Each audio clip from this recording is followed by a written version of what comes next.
அத்தியாயம் 73. சமரன் இசையருவியின் கையை பிடித்துக்கொண்டு குகையை விட்டு வெளியே வர நடந்து கொண்டிருந்தான். அப்போதுதான் அவன் கையில் இரத்தம் கொட்டிக் கொண்டிருப்பதை இசையருவி கவனித்தாள். பிறகு சற்று வருத்தமாக கவலை தோய்ந்த கண்களுடன் சமரனை பார்த்து, "சமரா, உன் கையில இரத்தம் வருது பாரு" என்றாள். இசையருவியின் வார்த்தைகளை பொருட்படுத்தாமல் சமரன் முன்னேறிக்கொண்டே இருந்தான். ஏனென்றால் இந்த விஷயத்தை அவன் ஏற்கனவே உணர்ந்திருந்தான். அவன் தனது அடக்கப்பட்ட சக்திகளை உணர்ந்தது இதுவே முதல் முறை. அதன் விளைவுகள் அவனுடைய கற்பனைக்கு அப்பாற்பட்டதாக இருந்தது. ஆனால் அதே நேரத்தில் சர்வேஸ்வரனின் தாக்குதலால் சமரனின் கையில் காயம் ஏற்பட்டது. ஆனால் அதை பற்றி கவலைப்பட அவனுக்கு நேரம் இருக்கவில்லை. "சமரா, எனக்கு சர்வேஷ் பத்தி நல்லாவே தெரியும். அவன் கண்டிப்பா நம்மளை கொல்ல சொல்லி வீரர்களை அனுப்பியிருப்பான்" என்றாள் இசையருவி. எதிர்பார்த்ததுதான். அதுக்குள்ளே எப்படியாவது குகையிலிருந்து வெளியேறி மேலே போயாகணும். இல்லைன்னா நம்ம காட்டுக்குள்ள திரும்பி போக முடியாது. கண்டிப்பா அவங்க நம்மளை கொன்னுடுவாங்க என்றான் சமரன். இதை கேட்ட இசையருவிக்கு திடீரென ஒரு யோசனை வந்தது. ஆமா, ஆனா நம்ம குகையை விட்டு வெளியே போன பிறகு என்னாகும்னு யோசிச்சியா? கண்டிப்பா அந்த மரக்கிளை வழியா மேலே போகக்கூடாது. ஏன்னா அவங்க நம்ம ஏறிட்டு இருக்கும் போது மரக்கிளையை வெட்ட ஆரம்பிச்சிட்டாங்கன்னா அதுக்கப்புறம் நம்ம பள்ளத்தாக்குல தான் கண்டிப்பா விழுவோம். அந்த பள்ளத்தாக்குல விழுந்தவங்க யாருமே இது வரைக்கும் உயிரோட திரும்பி வந்ததே இல்லை என்றாள். கிளை இல்லைன்னா வேற எப்படி மேலே போக முடியும்? இந்த குகைக்கு வர்றதுக்கு ஒரே வழி அந்த கிளை தானே. மேலே போறதுக்கு ஏதாவது வழி இருக்கா? இங்கேயே இருந்தா உனக்கு ஒன்றும் பிரச்சனை இல்லை. கண்டிப்பா உன் மேல இருக்கிற ஆசையில உன்னை ஒன்றும் பண்ண மாட்டான். நான் தான் பலியாடா. நான் சாகிறத பார்க்கணுங்கிறத உன்னோட ஆசையா என்றான். "கவலைப்படாத, இங்கிருந்து தப்பிச்சு போக வேற ஒரு வழியும் இருக்கு. என்னை நம்பி என் கூட வா, நான் உன்னை பத்திரமா கூட்டிட்டு போறேன்" என்றாள் இசையருவி. அவள் சொன்னதை கேட்டதும் சமரனின் இதயம் வேகமாக துடித்தது. அவனுக்கு இன்னும் கூட இசையருவியின் மீது நம்பிக்கை வரவில்லை. அவளுடைய திட்டம் என்னவாக இருக்கும் என்பது புரியாமல் குழப்பத்தோடு ஓடிக்கொண்டிருந்த போது இசையருவி அவனிடம், "பயப்படாத சமரா, நீ எனக்கு உதவி செஞ்சிருக்க. கண்டிப்பா நான் உன்னை ஏமாத்த மாட்டேன். என்னை நம்புனா என் கூட வா, உன்னை பத்திரமா காப்பாத்தி கூட்டிட்டு போக வேண்டியது என் பொறுப்பு" என்றாள். அவளுடைய பேச்சை கேட்ட பிறகு அவனது சந்தேகம் மெல்ல மெல்ல மறையத் தொடங்கியது. அவன் ஆழ்ந்த மூச்சை இழுத்தான். பெருமூச்சு விட்டபடி சரி என்பது போல தலையசைத்தான். இசையருவி சட்டென நின்று விட்டாள். "ஏன் நின்னுட்ட? அவங்க எல்லாம் வர்றதுக்குள்ள வெளியே போயாகணுமே, வா" என்று பரபரப்போடு சமரன் அவளை அழைக்க அவள் புன்னகையுடன் ஒரு புல்லாங்குழலை எடுத்து உதடுகளில் வைத்து ஊதினாள். அவள் அதை ஊதத் தொடங்கியவுடன் அந்த குகை வழியாக வானத்தை நோக்கி ஒரு விசித்திரமான சத்தம் செல்வது போல உணர்ந்தான் சமரன். இசையருவி, நீ என்ன பண்ணிட்டு இருக்க? சத்தம் போட்டு நீயே நம்ம இருக்கிற இடத்த அவங்களுக்கு காட்டி கொடுத்துருவ போல இருக்கே. இப்ப நாம இருக்கிற நிலைமையில புல்லாங்குழல் வாசிக்கிறது ரொம்ப முக்கியமா என்றான். சமரன் நெற்றியில் சுருக்கங்களை பார்த்த இசையருவி சிரித்துக்கொண்டே, "இப்படிப்பட்ட சூழ்நிலையில இசையை வாசிக்க நான் என்ன பைத்தியமா? இசையருவின்னு பேரை வச்சுட்டு இசையை வாசிக்காம இருக்கத்தான் முடியுமா? ஆனா இப்போ நான் வாசிச்சது என் நண்பரை கூப்பிடத்தான்" என்றாள். "ஐயோ, நீ பேசுறது எதுவுமே எனக்கு சுத்தமா புரியல. ரொம்ப பதட்டமா இருக்கு. கொஞ்சம் தெளிவா தான் சொல்ல. யார் உன் நண்பன்? இதை வாசிச்சா அவன் எப்படி வருவான்?" என்றான் சமரன். "ஆமா, என் நண்பன் முதல் நிலை தரத்துல இருக்கிற நீல கழுகு" என்றாள் இசையருவி. இதை கேட்ட சமரன் ஆச்சரியத்தோடு, "நீலக்கழுகு பறக்கும் மந்திர ஜந்து, அதை பத்தியா சொல்ற?" என்றான். அவள் ஆம் என்பது போல தலையசைப்பதை பார்த்து அவன் முகம் மகிழ்ச்சியில் பிரகாசித்தது. இருவரும் நிச்சயமாக உயிருடன் காப்பாற்றப்படுவார்கள் என்பது புரிந்ததினாலேயே இந்த மகிழ்ச்சி ஏற்பட்டது. "சரி சரி, வா, ஓடிக்கிட்டே பேசலாம்" என்று சொல்ல இருவரும் மீண்டும் ஓடத் தொடங்கினார்கள். இந்த கடங்கார சர்வேஸ்வரன் மட்டும் கொஞ்சம் தாமதமா வந்திருந்தா இந்நேரம் நான் அந்த 3வது பெட்டியில என்ன இருக்குன்னு பார்த்திருப்பேன் என்று சலித்துக் கொண்டாள் இசையருவி. 3வது பெட்டியை பற்றி நினைத்துக் கொண்டிருந்த இசையருவிக்கு அதில் இருக்கும் ரகசியத்தை தெரிந்து கொள்ள முடியவில்லையே என்று கொஞ்சம் வருத்தமாக இருந்தது. "இங்க பாரு இசையருவி, நீ அந்த 3வது பெட்டியை மறந்துடு. ஏன்னா அதிகமா ஆசைப்படுறது நமக்கு நல்லதில்லை. அந்த பெட்டி நமக்கு தான் கிடைக்கணும்னு விதி இருந்தா எப்படி இருந்தாலும் அது நமக்கு கிடைச்சே தீரும்" என்றான் சமரன். இதை சொல்லிவிட்டு அவன் தன் மனதிற்குள் யோசிக்க ஆரம்பித்தான். இந்த கடுமையான பயிற்சியினால நான் சோர்ந்து போயிடுவேன்னு நினைச்சேன். ஆனா இப்போ அந்த சர்வேஸ்வரனையும் ஓநாய் குழுவையும் கையாண்டதுல ரொம்ப மகிழ்ச்சியா இருக்கு என்று நினைத்து பெருமைப்பட்டு கொண்டான். இருவரும் ஒரு வழியாக குகையை விட்டு வெளியேறிவிட்டார்கள்.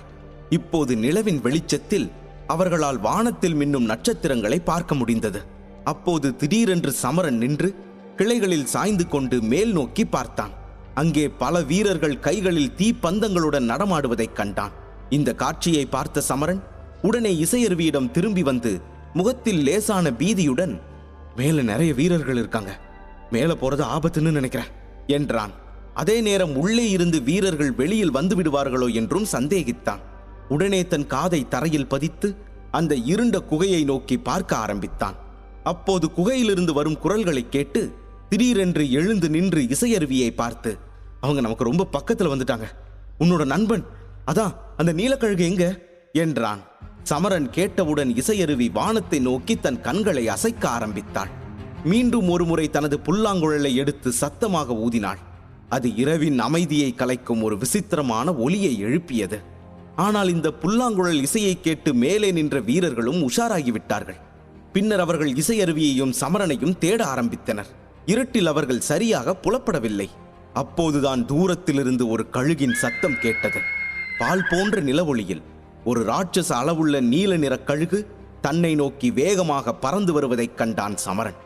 கம்பீரமாக பறந்து வந்த கழுகு இருவரின் அருகில் வந்தவுடன் அவள் சிரித்துக்கொண்டே சமரனிடம், சீக்கிரம் வா சமரா, நான் உன்னை வானத்துல சவாரிக்கு அழைச்சிட்டு போறேன் என்றாள்.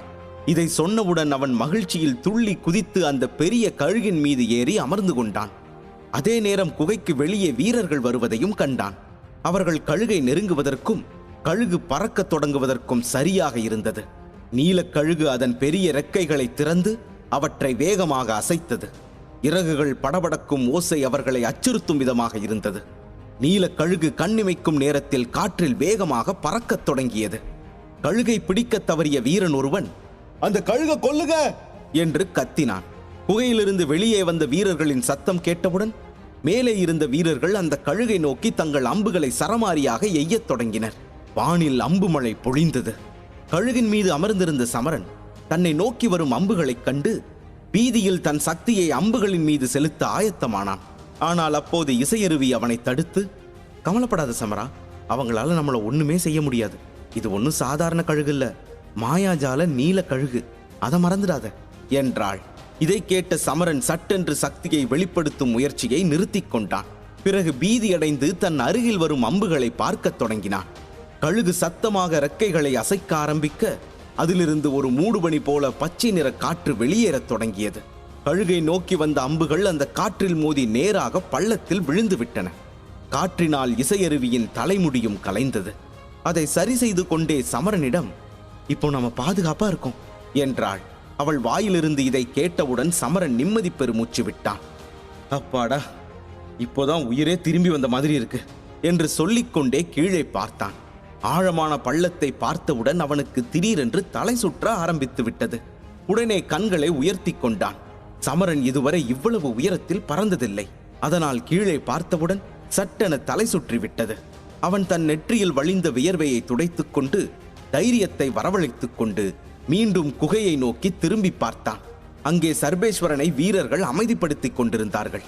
வானத்தில் பறக்கும் சமரனை மட்டுமே கோபமாக பார்த்து கொண்டிருந்த சர்வேஸ்வரனை சில துணிச்சலான வீரர்கள் பிடித்துக் கொண்டிருப்பதை அவன் தூரத்திலிருந்து பார்த்தான்.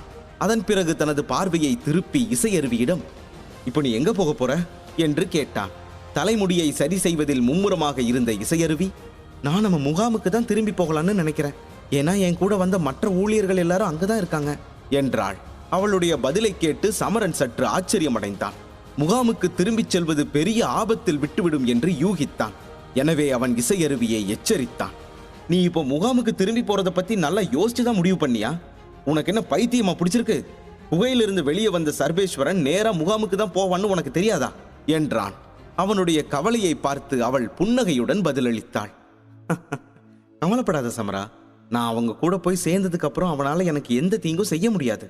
அது மட்டும் இல்ல, அவன் கிராமத்துக்கு திரும்பி போனதுக்கு அப்புறம் அவனால என்ன நெருங்க கூட முடியாது.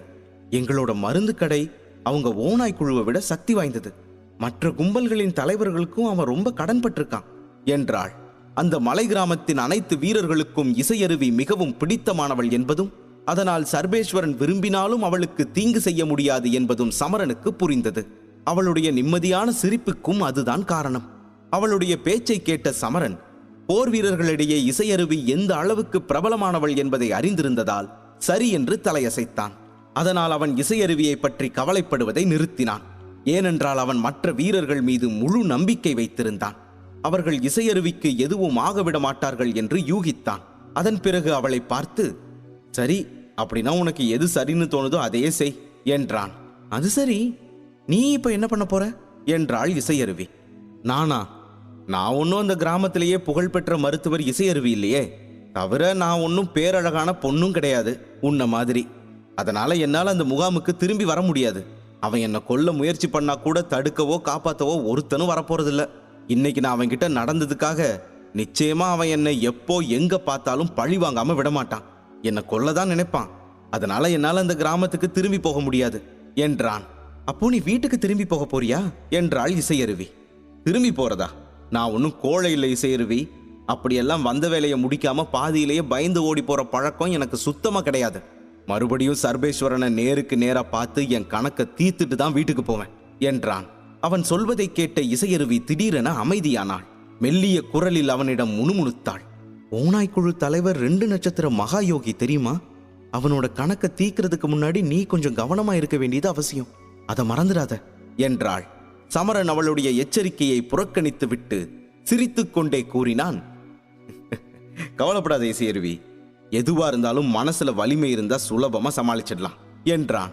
இதை சொல்லும் போதே சில காலத்திற்கு முன்பு அவன் மகாயோக நிலையில் இருந்த அங்கசீலரின் முழு குழுவையும் எப்படி எதிர்கொண்டான் என்பது அவனுக்கு நினைவுக்கு வந்தது. அவன் கண்களில் நம்பிக்கையை பார்த்த இசையருவி ஒன்றும் பேசாமல் தலையசைத்தாள்.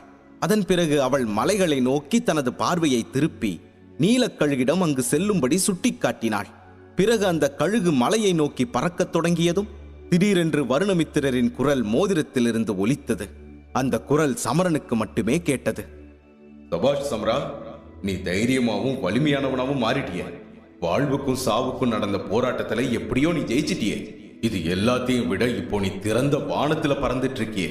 இது உண்மையிலேயே அருமை சமரா என்று பாராட்டினார். அவர் இப்படி சொல்லும் போது சமரனின் கண்கள் மூடியிருந்தன. ஆனால் அவருடைய குரல் கேட்டவுடனேயே கண்களை திறந்து புன்னகையுடன் மனதிற்குள் பேசினான். அவருடைய கேள்விக்கு அவன் மனதிற்குள்ளாகவே பதில் சொன்னான். அதை வருணமித்திரரால் புரிந்து கொள்ள முடிந்தது. குருவே, ஒரு வழியா வந்துட்டீங்களா? எவ்வளோ நேரம் உங்க கூட பேச முயற்சி பண்ணிட்டே இருந்தேன் தெரியுமா?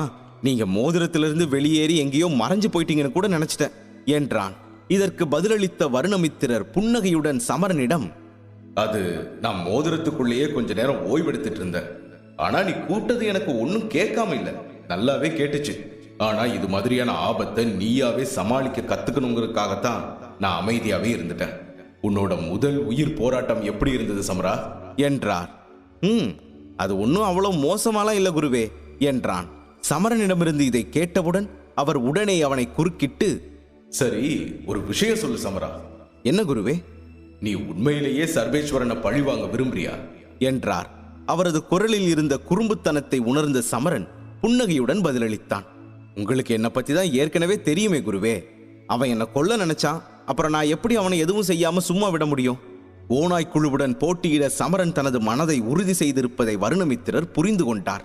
ஆனாலும் சமரனை சோதிக்க அவனை மிரட்டும் தொனியில், ஆனா இசையருவி சொன்ன விஷயத்தை பத்தி யோசிச்சு பாத்தியா? அதுவும் சிந்திக்க வேண்டிய விஷயம் தானே. அந்த சர்வேஸ்வரனோட அப்பா 2 நட்சத்திரம் மகாயோகி. அதுக்கு என்ன அர்த்தம் தெரியுமா என்றார். அவர் தன் பேச்சை முடிப்பதற்குள் சமரன் குறுக்கிட்டு, நான் கூடிய சீக்கிரமாவே மகாயோக நிலையை அடையணும்னு அர்த்தம். இதுக்காகவே இந்த காட்டுல ரகசியமா பயிற்சி தொடர போறேன் குருவே என்றான். நீங்க எவ்வளவு பெரிய சவாலை என் முன்னாடி வச்சாலும் சரி, அது எனக்கு பெரிய விஷயமே இல்லை. ஏன் தெரியுமா? ஒவ்வொரு சவாலையும் எதிர்கொள்ளும் போது நான் கொஞ்சம் கொஞ்சமா உறுதியானவனா மாறிட்டே இருக்கேன் என்றான் சமரன். சமரன் மாவீரனாகும் தருணத்தை தெரிந்து கொள்ள உடனே பாக்கெட் எஃப்எம் டவுன்லோட் செய்து இலவசமாக கேளுங்க. போர் கண்ட சிங்கம். லிங்க் டிஸ்கிரிப்ஷனில் கொடுக்கப்பட்டுள்ளது.